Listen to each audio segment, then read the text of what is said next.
పరిశుద్ధుడా, ప్రేమ స్వరూపుడు అయిన తండ్రి, రాజుల రాజా, ప్రభుల ప్రభా, స్తోత్రములయ. ఆకాశంని సింహాసనం, భూమిని పాదపీఠమయ. నీ పాదముల దగ్గరికి వచ్చి ఉన్నాము. ఎక్కడ 2-3 ఉంటే వారితో ఉంటానన్నా. మాతో మా మధ్యలో మీరు నందుకు స్తోత్రాలు చెల్లించుకుంటూ ఉన్నాం యేసయ్య. గడిచినటువంటి నిన్నటి వారమయ్యా, మేము ఎంతో మంది ఈ దినాన్ని చూడలేకపోయారు నాన్న. ఎంతో మంది నాయన దినము లేరు, కానీ ప్రభా కేవలం నీ కృప ద్వారా మమ్మల్ని సజీవులుగా ఉంచావు తండ్రి. ప్రాణాలు కోల్పోయి అవయవాలు కోల్పోయి ఉంటారు ఎంతో మంది నాయన. ఎటు చూసినా గాని నెమ్మది లేని దినాలు ప్రభు నాయన. దేవా అయా, ఇదిగో నా ప్రభా, ఉదయ కాల సమయంలో తండ్రి మాకు ఇచ్చినటువంటి ఆయుష్ని బట్టి, ఆరోగ్యాన్ని బట్టి, ఈ దినాన్ని బట్టి స్తోత్రాలు చెల్లిస్తూ ఉన్నాం యేసయ్య. ఈ సమయంలో ఇంతవరకు ప్రారంభ ప్రార్థన నుంచి ప్రభు నాయన ఎంతో ప్రార్థన విజ్ఞాపనానికి వినబడి ఉండగా పాటల ద్వారా మీ నామానికి మహిమ తెచ్చుకున్నావయ్యా. అలాగే తండ్రి నాయన వాక్య భాగంలో ప్రభు అయ్యా, ఇదిగో నా ప్రభు, నీ దాసురాలను నీ ఆత్మతో నింపి నాతో మాట్లాడయ్యా, మాతో మాట్లాడండి ప్రభు. స్తోత్రాలయ్యా. మీరు మాట్లాడితే మేము బ్రతుకుతామయ్యా. ఈ అంత్య దినాలలో, కడవరి దినాలలో తండ్రి మీ మాటలు ఎంతైనా అవసరం కనుక ప్రభు నాతో మాట్లాడయ్యా, మాతో మాట్లాడండి ప్రభు. స్తోత్రాలు చెల్లిస్తూ ఉన్నాము తండ్రి నాయన. దేవా అయ్యా, నీ మాటలు విన్నప్పుడు అది నా లోదియా హృదయం తెరవబడినట్లుగా ప్రభు నాయన మా హృదయాలలో నీ మాటలు భద్రపరుచుకొని తండ్రి వాక్యపు వెలుగులో మమ్మల్ని మేము సరిదిద్దుకోవడానికి మీరు మాతో మాట్లాడమని అడుగుతూ అయా, ఇదిగో నా ప్రభా, మీ ఆత్మ అయా ఆధ్వర్యంలో ఈ కొడికిని అయా ఈ సమయాన్ని నీకు అప్పగిస్తూ ప్రభా వాక్యం ద్వారా మీరు మాతో మాట్లాడమని యేసుక్రీస్తు నామములో అడిగి వేడుకొని ప్రార్థిస్తూ ఉన్నాము తండ్రి. Amen. Amen. Hallelujah. Praise the lord. Thank you so much అమ్మగారు. అందరికీ వందనాలండి. ప్రెసిడెంట్ గారు ప్లీజ్. దేవుని నామంలో కూడి వచ్చిన దేవుని బిడ్డలందరికీ వందనాలండి. నేడు మనకు వాక్యం అందించడానికి డాక్టర్ ఎస్ అమృతారావు గారు సిద్ధంగా ఉన్నారండి. వారు మన మధ్య ఉండటం మనకి ఎంతో ఆశీర్వాదకరం. వారు అనేక సార్లు మన సహవాసంలో వాక్యం బోధించి ఉన్నారు.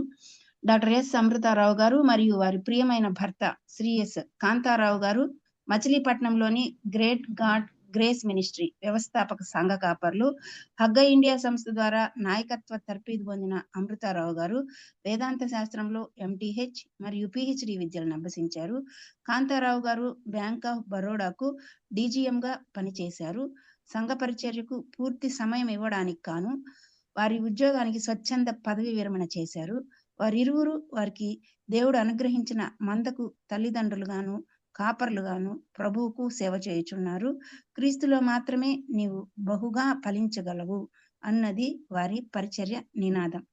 ఆంధ్రప్రదేశ్లోని మచిలీపట్నం వారి నివాసం. Welcome sister. Good morning. Good morning అండి. ప్రైజ్ లార్డ్ అందరికీ. దేవాది దేవుడు మరి ఈ దినాన మనందరిని కూడా సజీవ లెక్కలో ఉంచి మరి ఆరాధన చేసుకున్నటకు మరి దేవుడిచ్చిన కృపను బట్టి దేవునికి వందనాలు చెల్లించుకొచ్చు. మీరందరూ కూడా నాతో పాటు మీ పరిశుద్ధ గ్రంథాలను తెరిచి వాక్యాన్ని ధ్యానించవలసిందిగా మీకు మనవి చేస్తూ ఉన్నాను. చాలా మంది ఉపవాస దినాలను మరి అబ్జర్వ్ చేస్తూ ఉన్నారు. మరి మీరు ఎంతమంది చేస్తున్నారనేటువంటి విషయం నాకు తెలియదు, కానీ మరి ఉపవాసాన్ని పురస్కరించుకొని మరి ఈ రోజున మరి వాక్యాన్ని మరి మీకు అందించాలని నేను ఆశపడుతూ ఉన్నాను. అయితే మనము యోవేలు గ్రంథము, ఒకసారి యోవేలు గ్రంథానికి వెళ్దాం. యోవేలు గ్రంథము 2వ అధ్యాయము 12వ వచనము ఎవరన్నా చదివి వినిపిస్తారా? 12-13 అంటే 12 చదవండి సరిపోతుంది. యోవేలు గ్రంథము 2వ అధ్యాయము 12వ వచనం. ఇప్పుడైనను మీరు ఉపవాసం ఉండి కన్నీరు విడిచుచు దుఃఖించుచు మనఃపూర్వకంగా తిరిగి నా యొద్దకు రండి. ఇదే యెహోవా వాక్కు. ఆమేన్. చాలండి, థ్యాంక్ యూ. అయితే నా తృప్తి కోసం నేను కూడా చిన్న ప్రార్థన చేస్తాను. తండ్రి అయిన దేవ, పరిశుద్ధుడా, నీకు స్తోత్రాలు. ఈ యొక్క వాక్య ధ్యానంలో నాయన మీరు సమస్తము మీ కంట్రోల్లో తీసుకోమని ప్రార్థిస్తున్నాను. తండ్రి, ఈ వాక్యాన్ని ప్రభా మీరు వివరిస్తే అది మా అందరికీ నాయన తండ్రి నాయన లాభదాయకము గనక నా ప్రభ మీరే వివరించమని ప్రార్థిస్తున్నాను. నా మాటలు కానీ నా తలంపులు కానీ ఏమైనా ఉంటే అవి తీసివేసి నాయన నీ తలంపులు నీ మాట మా మధ్య నుంచి నా ప్రభ ఈ ఉదయకాల సమయంలో వాక్యం ద్వారా మమ్మల్ని అందరినీ కూడా సరిచేయమని సరిదిద్దమని తండ్రి నాయన మేలుకొల్పు ఉండేటువంటిదిగా నా తండ్రి ఈ వాక్యాలు ఉండబడటకు నీ కృప దయచేయమని యేసే నామమున అడుగుచున్నాను తండ్రి. ఆమేన్. ఇప్పుడైనను మీరు ఉపవాసం ఉండి కన్నీరు విడుచుచు దుఃఖించుచు నా యొద్దకు రండి అని మరి ఇక్కడ యోవేలు భక్తుడి ద్వారా దేవాది దేవుడు మరి చెప్తూ ఉన్నారు.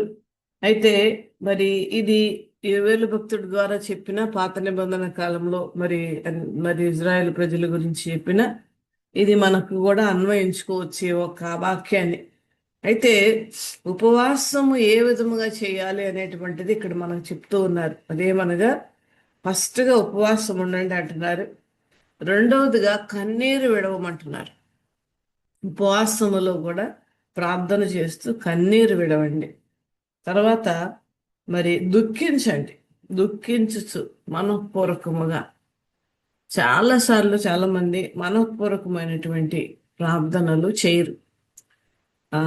మనుషులను సంతోషపెట్టేది లేదంటే మనుషులకు ఇంపుగా ఉండాలి అనేటువంటి ఉద్దేశంతో చాలా మంది ప్రార్థన చేస్తారు. అటువంటి ప్రార్థనకు విలువ కానీ అటువంటి ప్రార్థనలకు జవాబు కానీ మనం పొందుకోవడానికి అవకాశం లేదు.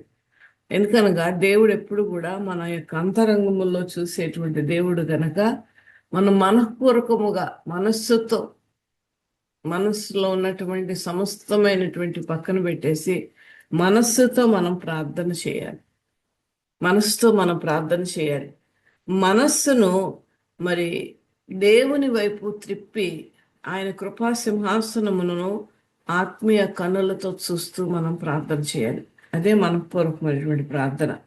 అయితే తిరిగి నా యొద్దకు రండి. ఈ చిన్న వాక్యములో ఎన్ని ఇన్స్ట్రక్షన్స్ ఉన్నాయండి? ఒకసారి మీరు గమనిస్తారా?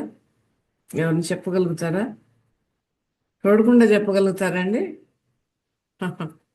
చూడకుండా చెప్పగలుగుతారా? 6 ఉన్నాయండి. ఒక చిన్న వచనములో 6 ప్రిన్సిపల్స్ లేదంటే 6 అంశాలను ఇక్కడ దేవాది దేవుడు యోవేలు భక్తుల ద్వారా చెప్తున్నారు. మొట్టమొదటి ఉపవాసం అంటున్నారు, రెండోది కన్నీరు వేయడమంటున్నారు, తర్వాత దుఃఖించమంటున్నారు, తర్వాత మనఃపూర్వకముగా మరి ఆయన వైపు తిరగాలంటున్నారు, తర్వాత నా యొద్దకు రండి. 6 అంశాలు ఇక్కడ మనం చూస్తున్నాం. ఇదే యెహోవా వాక్కు అని మనం ఎక్కడ రాయబడినప్పుడు అక్కడ మనం చాలా అలర్ట్ అయిపోవాలని అర్థం, చాలా జాగ్రత్తగా చదవాలని అర్థం, చాలా జాగ్రత్తగా ఆ వాక్యాన్ని ధ్యానం చేయాలని అర్థం. అంటే మిగతా ధ్యానం చేయక్కర్లేదని కాదు, కానీ మరింతగా మనము ఆ ఇదే యెహోవా వాక్కు అని అన్నప్పుడు మనం చాలా చాలా జాగ్రత్తగా మనము ఆ వాక్యాన్ని ధ్యానించటం మనకి ఎంతైనా అవసరం.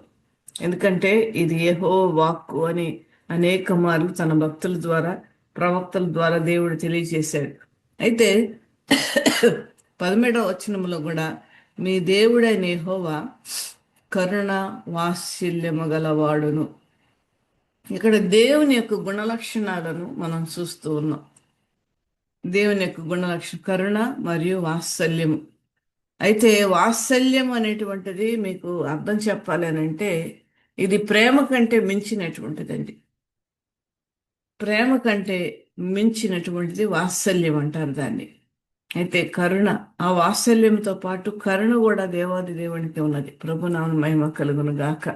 అయితే మరి కరుణ వాత్సల్యం గలవాడును, శాంతమూర్తి, అత్యంత కృప గలవాడై ఉండి. కృప అంటేనే మనం అసలు చాలండి, మనకి జీవితానికి కృప చాలు. మరి అపోస్తలుడైన పౌలు ఆ మాటే అంటారు, మనకి కృపతో మన జీవితాన్ని నడిపించేయచ్చు. అయితే ఆ కృప మామూలు కృప కాదు, అత్యంత కృప గలవాడే ఉండి తాను చేయనుద్దేశించిన కీడును చేయక పశ్చాత్తాపపడను.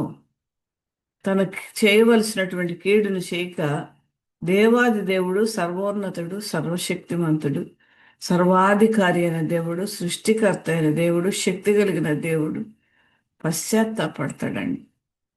ఎంత మాట ఇక్కడ చూడండి రాయబడి ఉన్నది. ఆయన పశ్చాత్తాపడతాడంటే ఇప్పుడు అరే వీరి గురించి నేను ఇలా అనుకున్నానా, అయ్యో నేను వీళ్ళ గురించి ఇలా తలంచానా, అయ్యో వీళ్ళు ఎంత మంచివాళ్ళు, నేను ఈ రీతి అట్లాంటి ఆలోచన ఒకవేళ దేవుడికి ఉంటుందేమో అని నేను అనుకోవటం. ఎందుకంటే కీడు చెయ్యక పశ్చాత్తాపడు, కీడు చేయటం మానేయడమే కాదండి, పశ్చాత్తాపం కూడా దేవాది దేవుడు పడతాడని ఇక్కడ వాక్యం సెలవిస్తున్నది.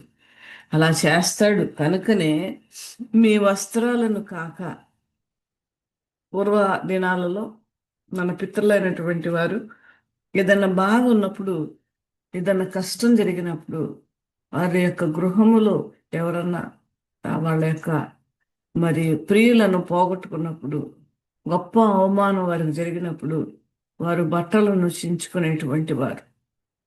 ఇది ఈ మధ్యకాలంలో మనం ఎక్కడా కూడా చూడట్లేదు కానీ ఆ కాలంలో ఈ యొక్క అది ఈ యొక్క సిస్టమ్ లేదంటే చాలా మంది ఇది చేసినటువంటి వారుగా మనం చూస్తూ ఉన్నాం. అయితే మన వస్త్రాలను చెప్పుకోవడం వలన అది అనేక మందికి కనపడుతుంది.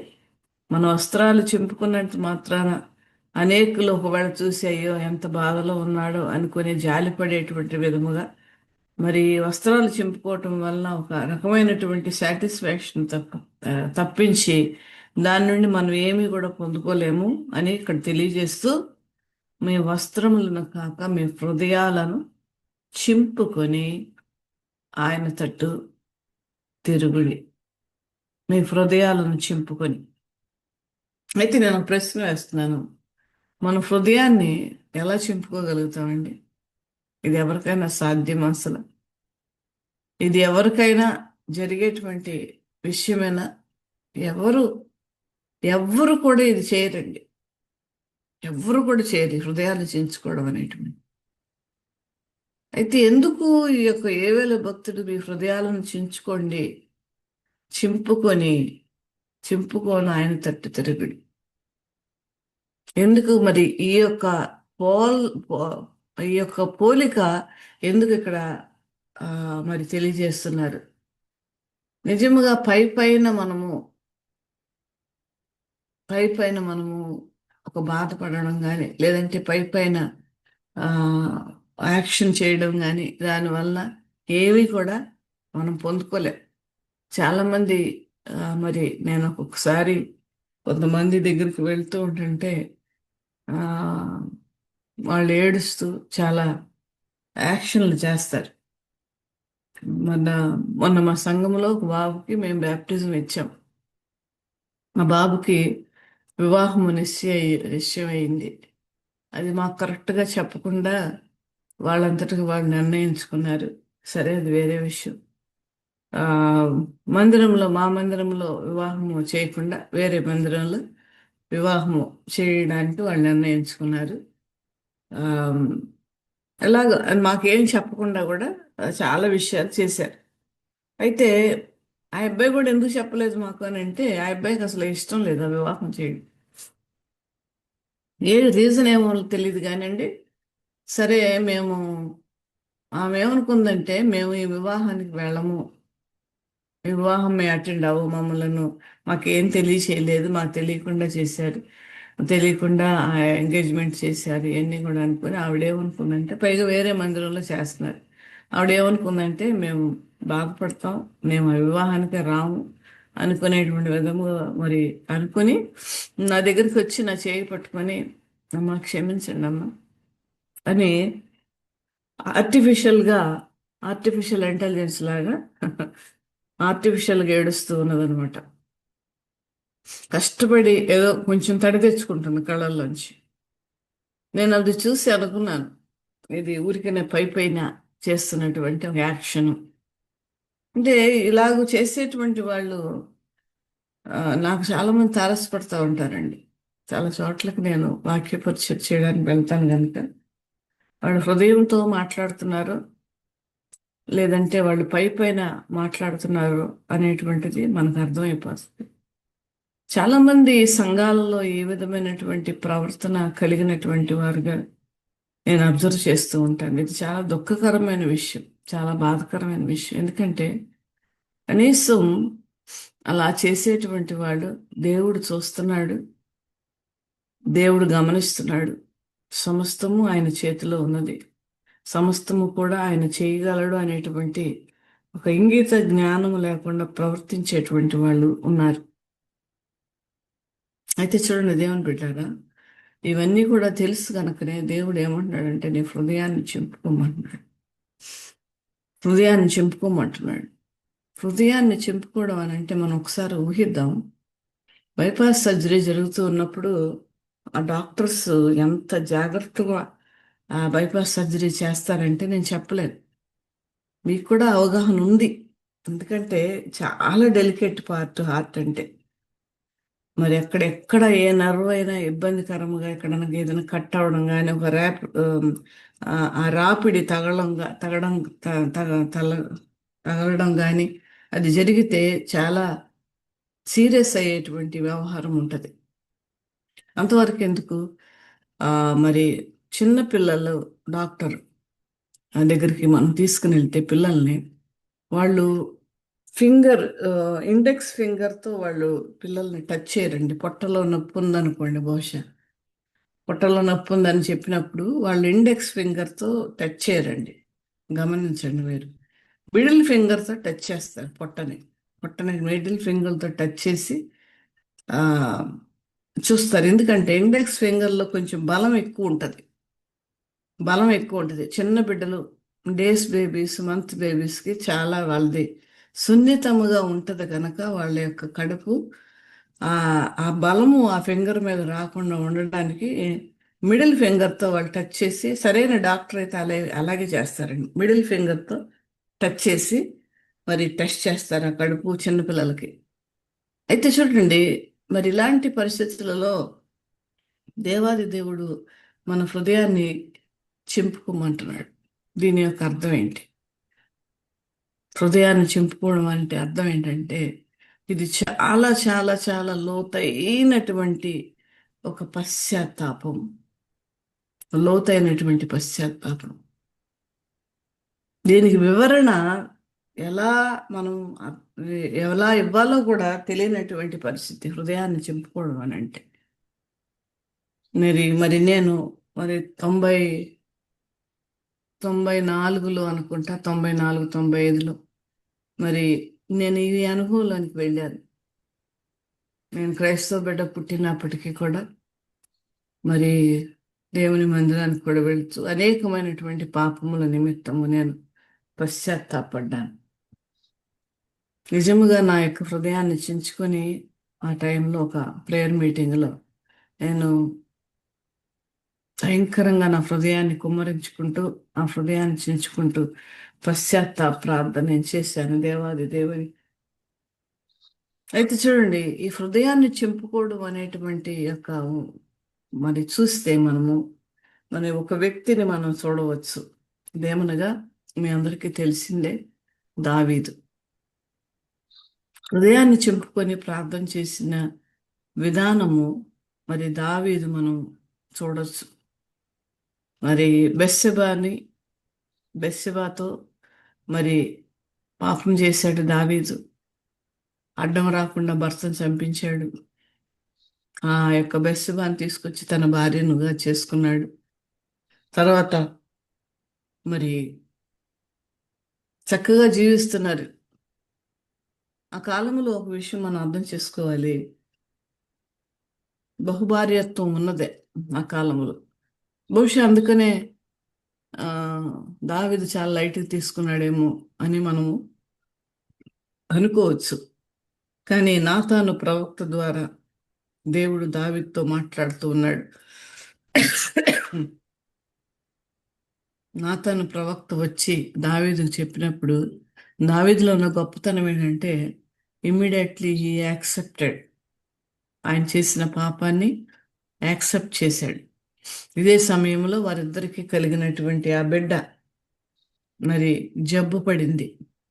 అయితే చాలామంది ఏమనుకుంటారంటే దావీదు 7 దినాల ఉపవాస ప్రార్థన ఎందుకు చేశాడంటే ఆ బిడ్డను రక్షించుకోవడానికి చేశాడని అనుకుంటారు. కాదండి, వాక్యం చూస్తే మనకు అర్థమవుతుంది. ఆ యొక్క కుమారుడు లేదా చనిపోవడానికి లేదంటే బ్రతికించుకోవడానికి ఉపవాస ప్రార్థన చేశాడని అనుకుంటారు, కానీ కాదు, పశ్చాత్తాప ప్రార్థన చేశాడు. పశ్చాత్తాప ప్రార్థన చేశాడు. అంటే నేను ఎందుకు ఉదాహరణగా మీకు చెప్తున్నానంటే, హృదయాన్ని చింపుకునేటువంటి ప్రార్థన దావీదు చేశాడు. ఆ 7 దినాలట రాణుల ముందు, మంత్రుల ముందు, అధికారుల ముందు, రాజ్య పరిపాలనలో ఉన్నటువంటి ప్రముఖులైనటువంటి వారందరి ముందు కూడా కింద పడుకొని స్నానం చేయకుండా, తల దువ్వుకొనకుండా, నీళ్లు కానీ ఆహారం కానీ తీసుకొనకుండా, మరి ఆ యొక్క నేల మీద డొల్లి డొల్లి భయంకరమైనటువంటి శబ్దంతో దావీదు ప్రార్థన చేశాడని చెప్పి చాలా కమెంట్రీస్లో రాస్తారు. అది మనం సమూయేలు గ్రంథంలో చూడొచ్చండి. సమూయేలు గ్రంథంలో మనం చూడవచ్చు. 7 దినాలు ఆ యొక్క ప్రార్థన ఫలితమే 51వ దావీదు కీర్తన. మీ అందరికీ తెలిసే ఉంటుంది. మనం ఒకసారి 51 దావీదు కీర్తనకి వెళ్దామండి. 51 దావీదు కీర్తన.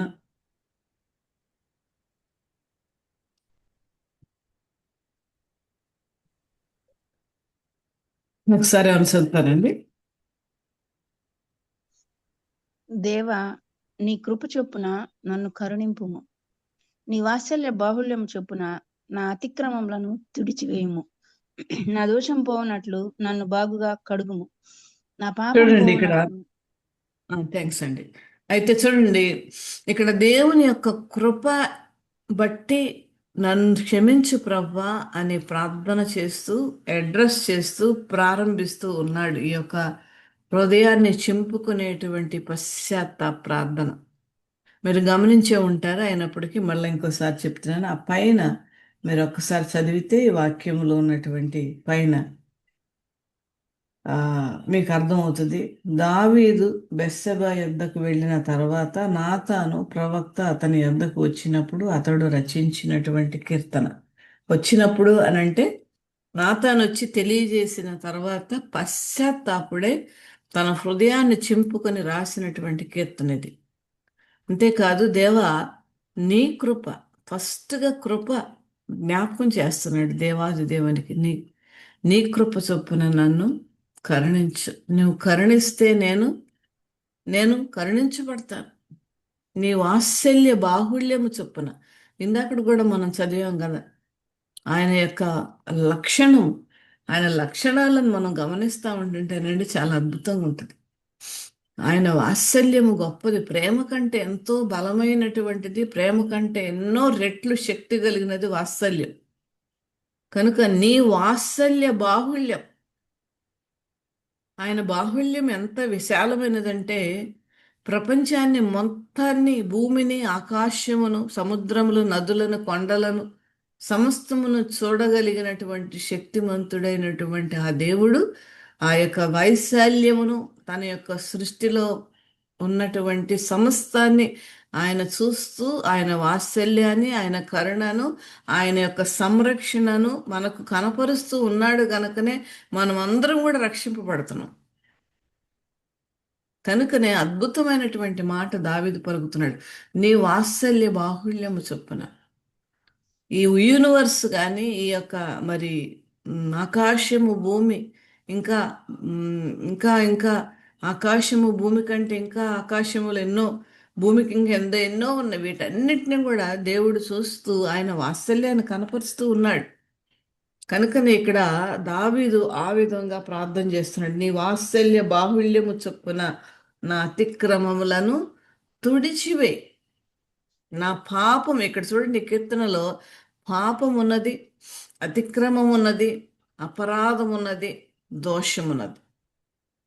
నరులు చేసేటువంటి పాపముల యొక్క అన్ని విధాలైనటువంటి పాపము ఇక్కడ కనపడుతుంది. దోషము, అపరాధము, అతిక్రమము మరియు మాట విననటువంటి తత్వము, లేదంటే పాపము అనొచ్చు, లేదంటే అపరాధం అనొచ్చు, లేదంటే దోషం అనొచ్చు.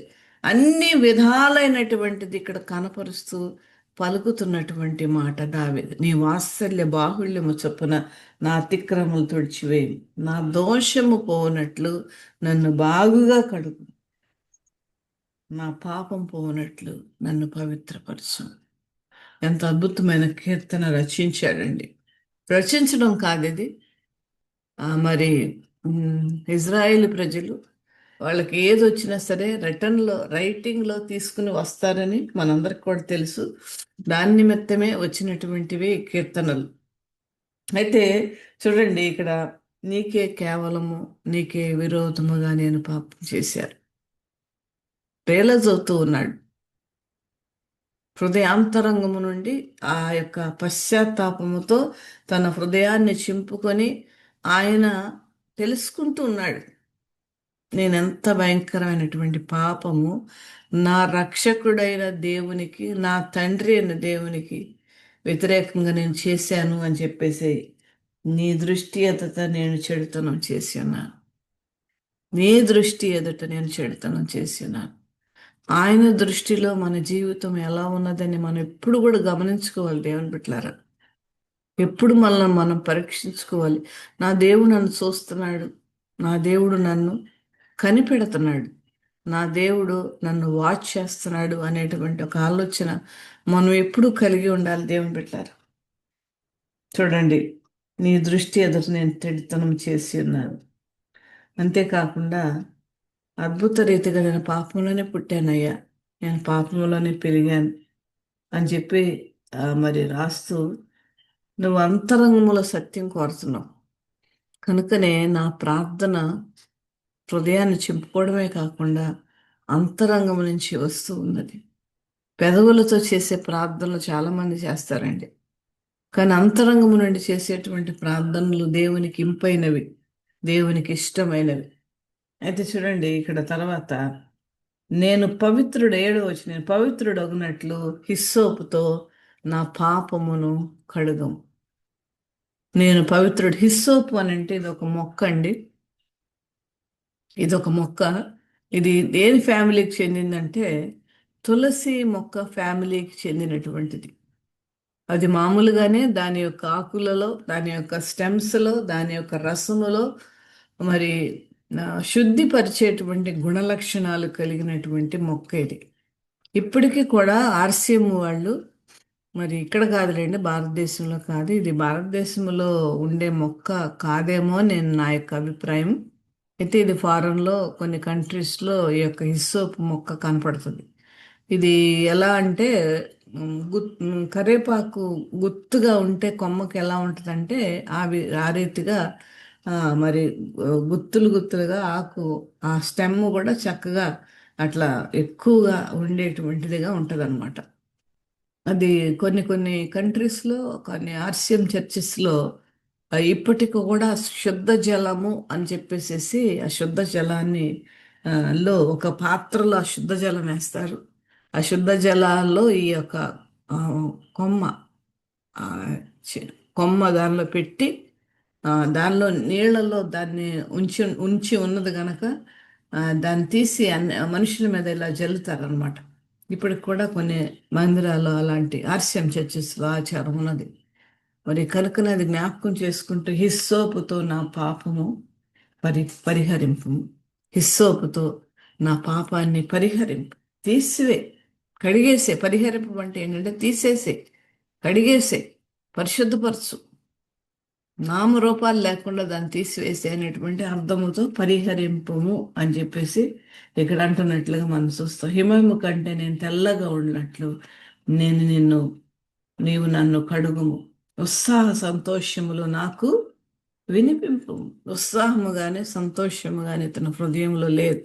ఇక్కడ భార్య కానీ బిడ్డలు కానీ, లేదంటే నేను రాజును కదా, మరి వీళ్ళందరూ ముందు ఈ రీతిగా అయినటువంటి ప్రార్థన నేను చేయకూడదని కానీ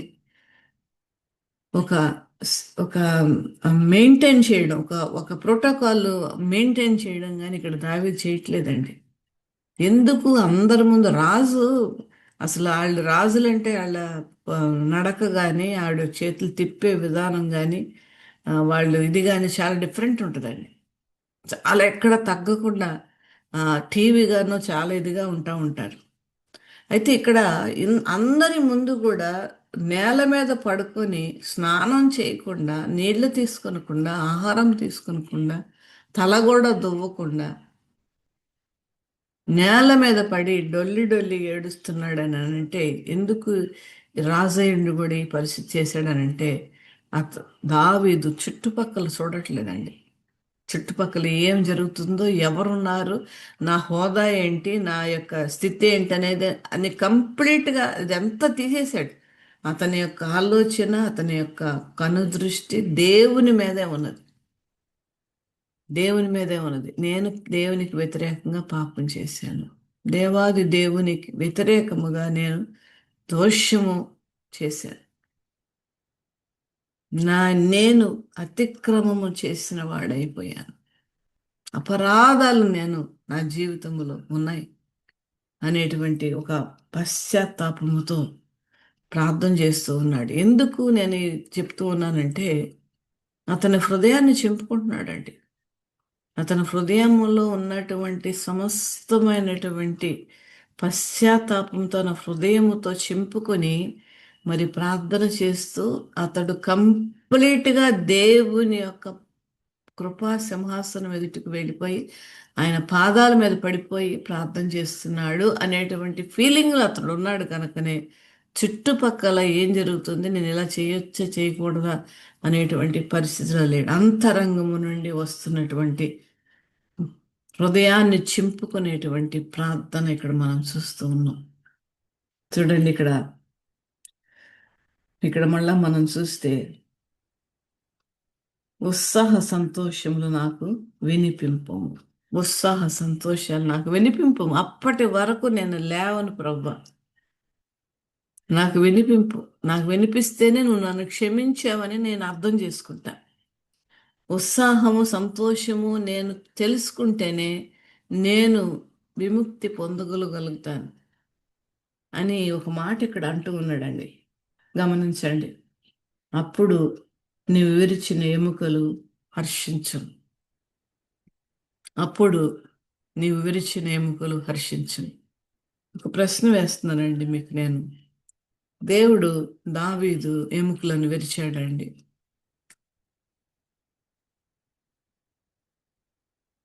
ఎవరైనా చెప్తారా? చెప్తారండి ఎవరన్నా?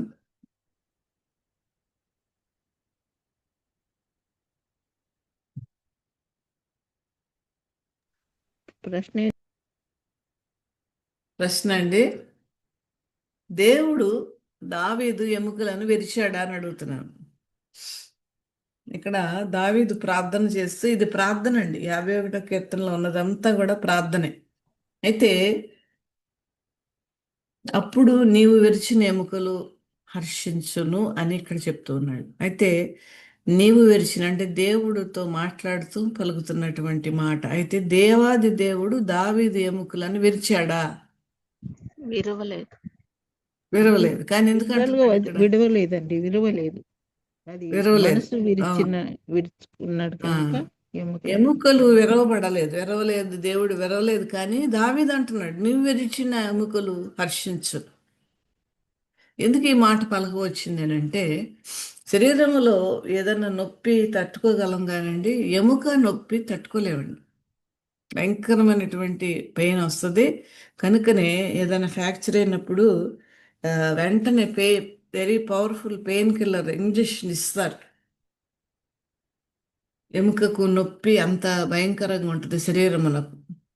కానీ ఇక్కడ దావీదు యొక్క పశ్చాత్తాపం ఎలా ఉన్నది అని అంటే, ఎంత స్థాయిలో ఉన్నది అని అంటే, ఎంత దానిని నలుమూలల అనుభవిస్తున్నాడనంటే, అతడు ఎముక నొప్పి తన హృదయములో లేదంటే తన శరీరంలో ఉన్నదని అనుభవిస్తున్నాడు. అదేంటంటే పశ్చాత్తాపం. నా దేవునికి వ్యతిరేకముగా, నా రక్షకుడైన దేవునికి వ్యతిరేకంగా నన్ను సంరక్షించి కాపాడుతూ ఆయన నామములో ఉన్నటువంటి సకలమైనటువంటి ఆశీర్వాదములు అనుగ్రహించేటువంటి దేవాది దేవుని యొక్క మనస్సుకు వ్యతిరేకంగా, ఆయన సిస్టముకు వ్యతిరేకంగా, ఆయన యొక్క పరివర్తనకు వ్యతిరేకముగా నేను చేశాను. నా రక్షకుని వ్యతిరేకంగా నేను చేశాను. నా తండ్రికి వ్యతిరేకంగా నేను చేశాను. దేవుడు నెచ్చుకున్నాడు నేను చేసిన పనిని చూసి. దేవుడు బాధపడుతున్నాడు, ఎందుకు నేను సృష్టించానా ఈ యొక్క వ్యక్తిని అని. దేవుడు భయంకరమైనటువంటి మరి ఒక లోతైనటువంటి బాధ దావీదు చేసినటువంటి పాపమును బట్టి అనుభవిస్తున్నాడని దావీదు అర్థం చేసుకున్నాడు. కనుకనే అతని యొక్క ఆ డెప్త్ యొక్క ఆ యొక్క బాధ యొక్క డెప్త్ ఎలా ఉందంటే అతని శరీరంలో ఉన్నటువంటి ఎముకలన్నీ కూడా విరవబడినవి అనేటువంటి ఫీలింగ్లో ఉన్నాడండి. అలాంటి ఫీల్ అవుతూ ఉన్నాడు. అతని ఎముకలు విరిగిపోయినని ఫీల్ అవుతూ ఉన్నాడు. అది హృదయాన్ని చింపుకునేటువంటి ప్రార్థన. దైవజనాంగమ, హృదయాన్ని చింపుకునేటువంటి ప్రార్థన. నా దేవునికి వ్యతిరేకంగా నేను పాపం చేశాను. నా దేవునికి వ్యతిరేకముగా ఆయన ఆజ్ఞలను నేను త్రోసిపుచ్చాను. నన్ను సంరక్షించే దేవుడు, నన్ను రక్షించే దేవుడు, నన్ను కాపాడే దేవునికి వ్యతిరేకంగా నేను ఇంత ఘోరమైనటువంటి పాపాన్ని చేశాను అని అతడు పశ్చాత్తాపడుతున్నాడు. ఎంత పశ్చాత్తాపం అంటే ఎముకలు విరిగిపోయేటువంటి నొప్పి ఎలా ఉంటుందో అంత నొప్పి భరిస్తూ ఉన్నాడు. ఆ భరించుటలో అతడి ఎముకలు విరిగిని అనేటువంటి ఫీలింగ్లో వచ్చాడు. కనుకనే ఈ మాట అనగలిగాడు దావీదు తన ప్రార్థనలో. తర్వాత చూడండి, నా దోషములన్నిటినీ తుడిచివేయగలిగిన సమర్థుడు, శక్తిమంతుడు మన దేవాది దేవుడు. కనుకనే నా దోషములన్నిటినీ కూడా నువ్వు తుడిచివే. నా యందు శుద్ధ హృదయం కలగచేయి నాయన. అంతకుముందు నా హృదయంలో వచ్చినటువంటి ఆలోచన, ఆ బెత్షెబా గురించి నేను తలంచిన తలంపులు, ఇవన్నీ కూడా శుద్ధమైనవి కాదు, అపవిత్రమైనటువంటి ఆలోచనలు. ఆ అపవిత్రమైన ఆలోచనలను బట్టింది అక్కడ సిస్టర్ పాడారు. మరి అపవిత్రమైనటువంటి ఆలోచనలు నేను కలిగి ఉన్నాను, దాని నిమిత్తమే నువ్వు సిలువ పొందేవాడిని, సిలువ మరణాన్ని పొందేవాడిని, సిలువ శ్రమలను అనుభవించేవాడిని. అపవిత్రము అయినటువంటి ఆలోచన నేను కలిగి ఉన్నాను గనకనే ఆ యొక్క ఆలోచనలను నేను చేయడానికి వెనుతీలేదు. శుద్ధ హృదయం లేదు ఆ క్షణములు. ఎందుకంటే పాపము ప్రవేశించింది దావీదులో. పాపము హృదయములో ప్రవేశించి ఆ తర్వాత ఆలోచన ఇచ్చి ఆ యొక్క పాపపు ఆలోచనకు దానిని చేయడానికి వెనకాడలేదండి. ముందు హృదయంలో వచ్చింది ఆలోచన, తర్వాత తలంపుల్లో వచ్చింది, తర్వాత తలంపులు చేయడానికి తన శరీరంలో ఉన్న అవయవాలన్నిటినీ కూడా, నోటిని, చేతులను, శరీరమును పాపానికి అప్పగించాడు దావీదు. కనుకనే ఇప్పుడు అది అలాంటి హృదయాన్ని నువ్వు తీసే ప్రభువా, నాకు శుద్ధ హృదయం కలిగించు, శుద్ధ హృదయం కలిగించు. కలగచేయని అంతరంగములో అస్థిరమైనటువంటి మనస్సు వలనే అస్థిరమైనటువంటి ఆలోచనలు కలిగి అస్థిరమైనటువంటి పనులను దావీదు చేశాడు. కనుక ఇప్పుడు స్థిరమైన మనస్సు నాకు దయచేయి ప్రభువా. ఇలాంటి హృదయముగా నాకొద్దు, ఇలాంటి హృదయాలోచనలు నాకొద్దు. ఎంత అద్భుతమైన పశ్చాత్తాపంతో దావీదు ప్రార్థన చేస్తున్నాడు చూడండి. అంతరంగములో స్థిరమైన మనస్సు నూతనముగా మళ్ళా పుట్టించయ్యా, మళ్ళా పుట్టించు. నువ్వు పుట్టించు అనంటే అక్కడ సృష్టికర్త అయిన దేవుణ్ణి జ్ఞాపకం చేసుకుంటున్నాడు. ఆయన పుట్టించగలడు ఏదైనా సరే. మళ్ళా పుట్టించయ్యా నాకు. ఎందుకంటే ఇలాంటి మనస్సు మరి నాకు లేకపోతే నా శరీరం దండగా, నా జన్మ దండగా, నేను రాజుగా ఉండడం దండగా, నీ యొక్క అనుచరుడుగా ఉండడం అంతకంటే దండగా. నీ బిడ్డగా నేను పిలిపించుకోవడానికి కూడా నాకు అర్హత లేదు. కనుక మరలా నాకు స్థిరమైన మనస్సు, నూతనమైన మనస్సు, పరిశుద్ధమైనటువంటి మనస్సు నాకు కలగ చేయమని చెప్పేసి నాకు పుట్టించని చెప్పి దావీదు ప్రార్థన చేస్తూ ఉన్నాడు. అంతేకాదు, నీ సన్నిధి నుండి నన్ను త్రోసివేయకము, నీ సన్నిధి నుండి నన్ను త్రోసివేయకము. ఇది ఎంత బాధకరమైన విషయం అండి నిజంగా. దేవుడు ఆయన సన్నిధి నుండి మనల్ని గనక తోసేస్తే మనం ఎంత భయంకరమైన పరిస్థితిలో వెళ్ళిపోతామంటే మనం సౌలు ఉదాహరణగా తీసుకొనవచ్చు. ఎప్పుడైతే ఆయన సన్నిధి నుండి మనం త్రోసివేయబడతామో మనం కూడా రియలైజ్ అవ్వండి ఒక్కొక్కసారి. కనుక బహు జాగ్రత్తగా మనం ఉండాలి దేవుని బిడ్డలారా. దేవుని సేవకురాలుగా, ఆయన దాసురాలుగా నేను మీకు తెలియచేసేది అదే. నేనైనా మీరైనా దేవుని సన్నిధిలో చాలా జాగ్రత్తగా ఉండాలి. మనం చాలా గమనించుకుంటూ, మన జీవితాన్ని గమనించుకుంటూ, మన యొక్క జీవిత విధానాన్ని గమనించుకుంటూ, ఎక్కడైనా అంతరంగంలో కూడా నా ఆలోచనలో కానీ నాకు ఎక్కడైనా పాపం చేస్తున్నాను అనేటువంటి గమనించుకుంటూ మనం బ్రతకాలి. ఇక్కడ చూద్దామండి, నీ సన్నిధి నుండి నన్ను త్రోసివేయకము. ఎందుకు ఈ మాట పలుకు వచ్చింది? ఎవరిని చెప్తారా అండి? మీరు ఎవరైనా చెప్తే నేను చాలా సంతోషిస్తాను. మీరు చాలా బాగా ఫాలో అవుతున్నారు వాక్యాన్ని అని నేను ఆనందపడతాను. ఎందుకు ఈ మాట పలుకు వచ్చింది, దేని గురించి అన్నాడు దావీదు? చెప్పగలుగుతారండి? మనం ముగించేసుకున్నది అయితే ఎవరైనా చెప్పండి. దేవుడు ఇగ్నోర్ చేస్తే ఇంకేముందండి? అమ్మా, దేవుడు మనల్ని త్రోసిపుచ్చినప్పుడు ఇంకేముంది మనకు లోకంలో? ఏమి లేనట్టే కదా.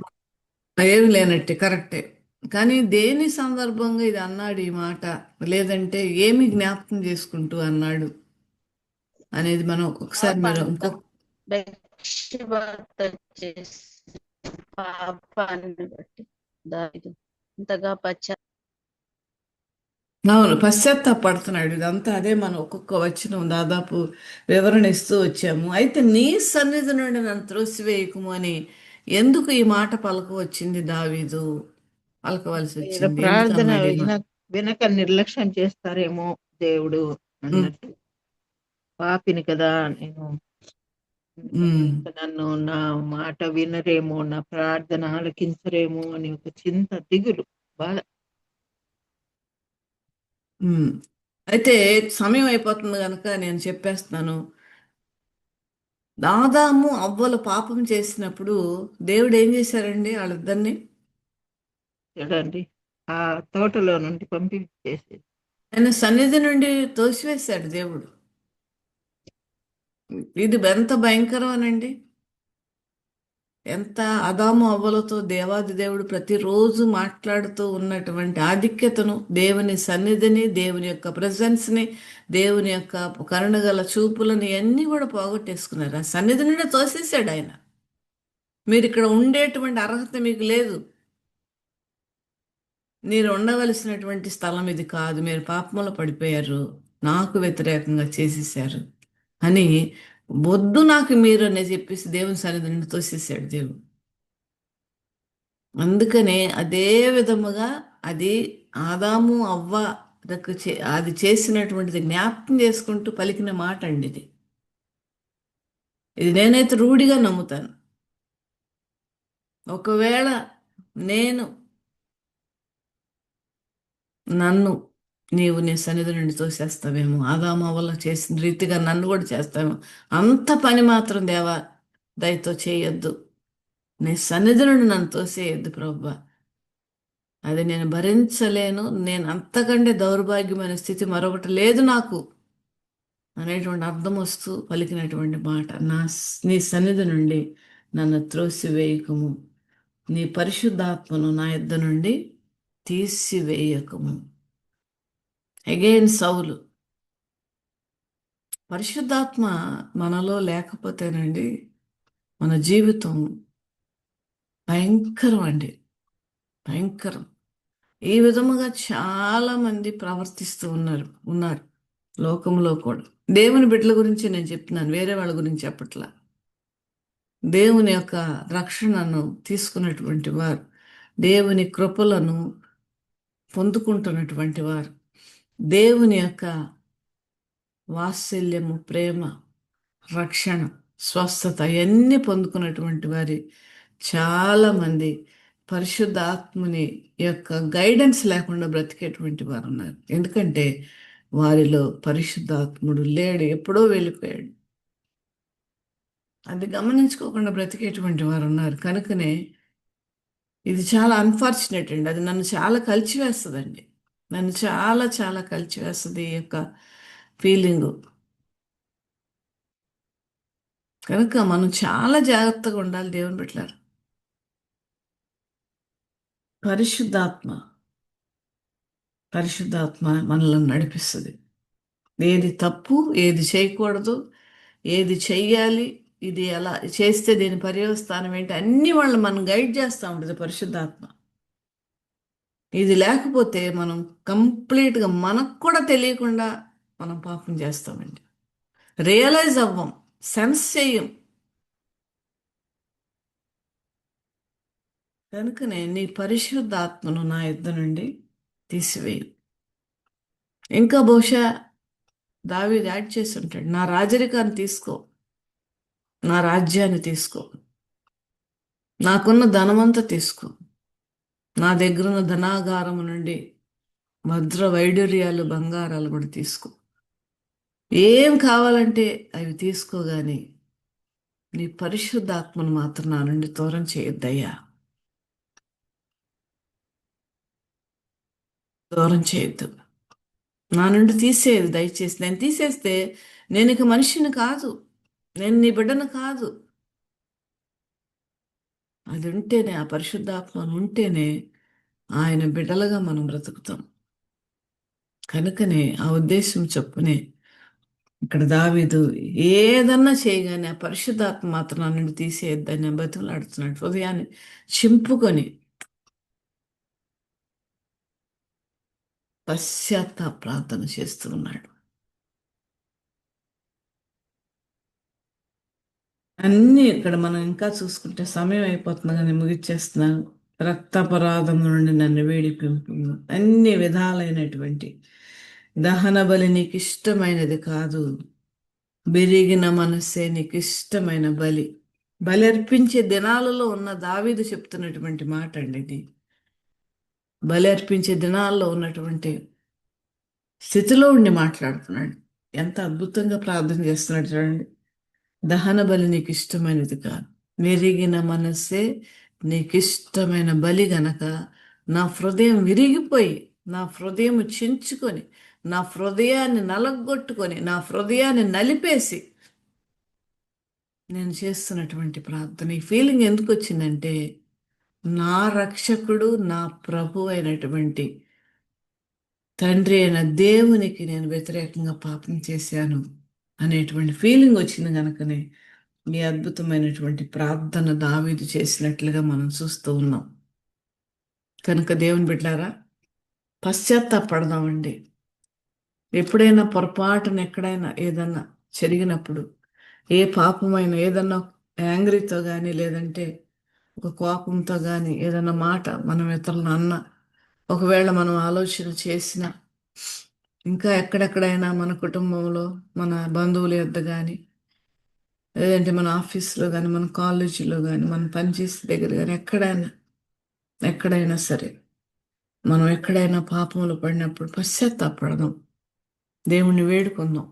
అట్లా అనుకొని పాపం చేయడం, పశ్చాత్తాపడడం, పాపం చేయడం, పశ్చాత్తాపడడం, అది కాదండి. పశ్చాత్తాపము అని అంటే మీ అందరూ తెలిసే ఉంటుంది, అయినప్పటికీ నేను ఒకసారి జ్ఞాపకం చేస్తున్నాను. పశ్చాత్తాపం అని అంటే పశ్చాత్తాపడడం, పాపం గురించి, ఆ పాపాన్ని విడిచిపెట్టడం. ఇది ఒరిజినల్ మీనింగ్ అండి. మరి గ్రీక్లో కానీ, హిబ్రూలో కానీ ఉన్నటువంటి రిపెంటెన్స్ అనేటువంటి మాటకు ఈ రెండు కలగలిపితేనే అది ఆ మాట అవుతుందండి. పశ్చాత్తాపము మరియు విడిచిపెట్టట, ఈ రెండు కలిపిన దాన్నే రిపెంటెన్స్ అంటారు. చాలామంది ఏమనుకుంటారంటే రిపెంట్ అయితే సరిపోద్దులే అని అనేసుకుంటారు. రిపెంట్ అవుతాం కూడా చాలాసార్లు, కమ్యూనియన్ తీసుకుంటున్నప్పుడు బాగా అవుతాం, కానీ అసలైనటువంటి దాని సార్థకత ఏంటంటే దాన్ని విడిచిపెట్టడమే. పశ్చాత్తాపడడం ఒక్కటే కాదు, విడిచిపెట్టాలి. కనుక మనం హృదయపూర్వకంగా దేవుని వేడుకుందాం. ఈ ఉదయకాల సమయంలో మీరు తర్వాత మళ్ళా మీకు ఇష్టముంటే మళ్ళీ ఈ వాక్యం గురించి ప్రార్థన చేస్తూ, నేను కూడా ప్రార్థన చేసుకుంటాను, తర్వాత మీరు కూడా ప్రార్థన చేసుకొని ఆయన క్షమాపణ వేడుకుందాం, మన హృదయాన్ని కడుక్కుందాం, పరిశుద్ధపరచుకుందాం. పరిశుద్ధాత్ముడు మనలో ఉండి మన జీవితాలను ఆయనకి ఇంపైనటువంటి, ఆయనకు ఉపయోగకరముగాను, ఆయన మహిమ తెచ్చే విధంగా మనం బ్రతుకుదాం. అటువంటి కృప ఉదయకాల సమయంలో వాక్యం విన్న ప్రతి బిడ్డకి దేవుడు అనుగ్రహించును గాక. Amen. Amen. Amen. Amen. Praise lord madam. దేవుని నామములో ఇప్పటి వరకు యోవేలు గ్రంథము 2వ అధ్యాయము 12వ వచనం ద్వారా, ఇప్పుడైనను మీరు ఉపవాసం ఉండి కన్నీరు విడిచుచు దుఃఖించుచు మనఃపూర్వకంగా తిరిగి నా ఎద్దుకు రండి, ఇదే యెహోవా వాక్కు అనే వాక్యం ద్వారా దావీదు గారు బత్షెబతో పాపం చేసినప్పుడు చేసిన ప్రార్థన అద్భుత రీతిగా వివరించి చెప్పిన మేడం గారికి విపిఎఫ్ ఫ్యామిలీ తరపున కృతజ్ఞతలండి. మరి ముగింపు ప్రార్థన ఆశీర్వాదం ఇవ్వాల్సిందిగా పాస్టర్ తిమోతి గారిని మనవి చేస్తున్నానండి. పాస్టర్ తిమోతి గారు.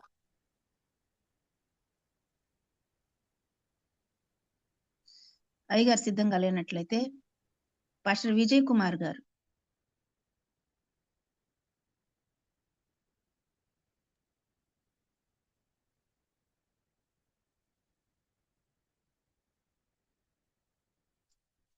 రెవరెండ్ జామీరావు కుమార్ అయ్య గారు ముగింపు ప్రార్థన మరియు ఆశీర్వాదం ఇవ్వాల్సిందిగా మనవి చేస్తున్నా అండి. ప్రార్థన చేసుకుందాం. పరిశుద్ధమైన తండ్రి, నీ బంగారు పదాలకు అందరం ప్రభా, నీ ప్రేమను బట్టి కృపను బట్టి వందనాలు తండ్రి. ఉదయకాల సమయంలో ప్రభా, నీ మాటలు వినడానికి మాకు ఇచ్చిన ప్రభా శ్రేష్టమైన సమయాన్ని బట్టి వందనాలు తండ్రి. ఏ విధంగా ఈ సోపు కుంచుతో దవ్వతండి ప్రభా, ఏ రక్తం ప్రోక్షించబడినప్పుడు తండ్రి ఏ విధంగా రక్షించబడ్డామో ఆ విధంగా దవ్వతలకు సహాయం తెచ్చాను ప్రభా. పశ్చాత్తాపం మనం కలిగించమని ప్రార్థన చేస్తున్నాను తండ్రి.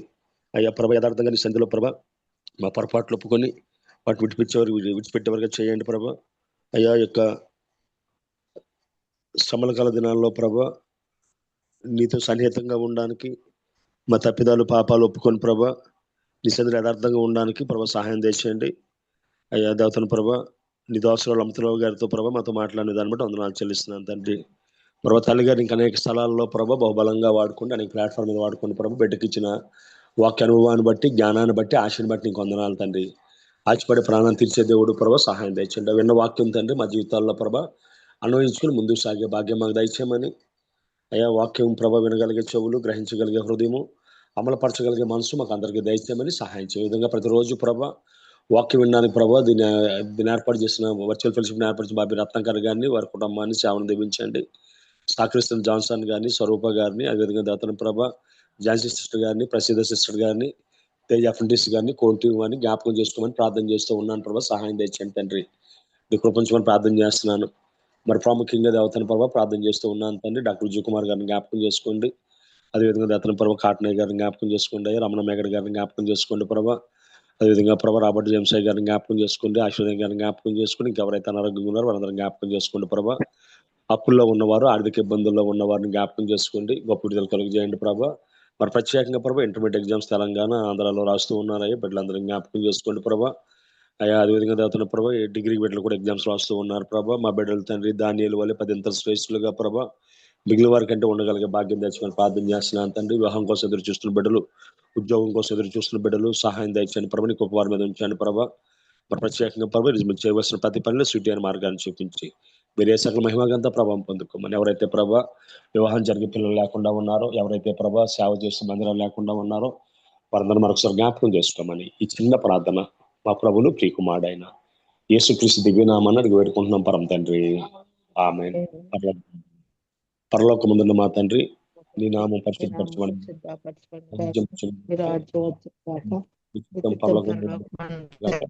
భూమి ఎంత నెరవేరును గాక.